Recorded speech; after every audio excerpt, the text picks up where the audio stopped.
জাহানকোষা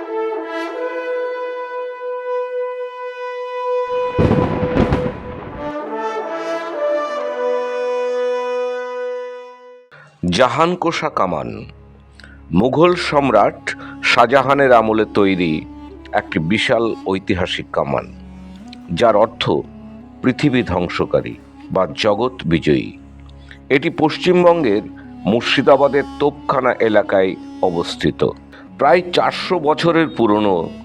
নির্মাতা একজন বাঙালি, জনার্দন কর্মকার, যা সেই সময়ের সামরিক প্রযুক্তির এক বিস্ময়কর নিদর্শন।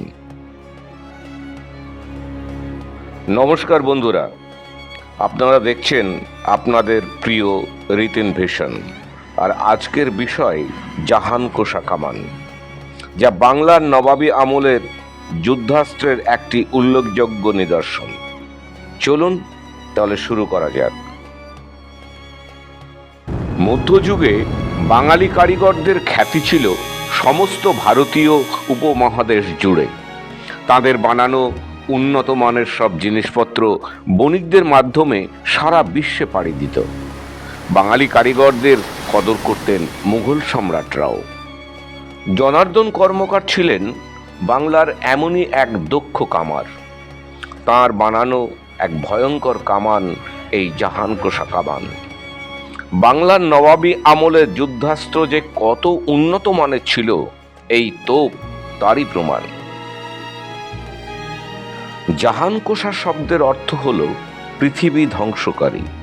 এই কামানের গায়ে ফার্সি ভাষায় খোদাই করা আছে 1047 হিজরির জমাদিয়স রানী মাস, অর্থাৎ 1637 খ্রিস্টাব্দের অক্টোবরে মুঘল সম্রাট শাহজাহানের রাজত্বকালে বাংলার সুবাহদার ইসলাম খাঁর প্রশাসনিক আমলে জাহাঙ্গীরনগরে দারোগা শের মোহাম্মদ এবং হরবল্লভ দাসের তত্ত্বাবধানে এই জাহানকোষা তোপ নির্মাণ করেন জনার্দন কর্মকার। কামানটি বানানো হয়েছে তামা, লোহা, রূপো, সীসা, দস্তা, সোনা, পারদ এবং টিন, এই অষ্টধাতু দিয়ে, যার ফলে এই তোপে এখনো জং পড়েনি।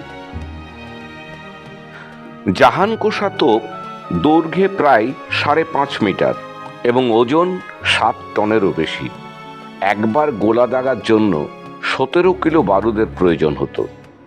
বেশ কয়েক কিলোমিটার দূরের শত্রুকেও জোরদার আঘাত করা যেত এই কামান দেগে। বাংলার প্রথম নবাব মুর্শিদ কুলি খাঁ নিজের রাজধানী ঢাকা থেকে সরিয়ে আনেন মুর্শিদাবাদে। তখন এই কামানটিকেও মুর্শিদাবাদে নিয়ে আসা হয়। বাংলার নবাবরা মুর্শিদাবাদের যে বিখ্যাত তোপখানা বা অস্ত্রাগার স্থাপন করেছিলেন, সেখানেই রাখা হতো এই জাহানকোষা তোপ। অনেক পরে জাহানকোষা কামানটিকে পাওয়া যায় একটি অশ্বত্থ গাছের নিচে, শিকড়ে আটকে থাকা অবস্থায়। আর্কিওলজিক্যাল সার্ভে অফ ইন্ডিয়ার উদ্যোগে এটিকে উঠিয়ে নিয়ে রাখা হয় মুর্শিদাবাদের এই তোপখানা এলাকায়। আপনারা চাইলে একবার এখানে এসে ঘুরে যেতে পারেন।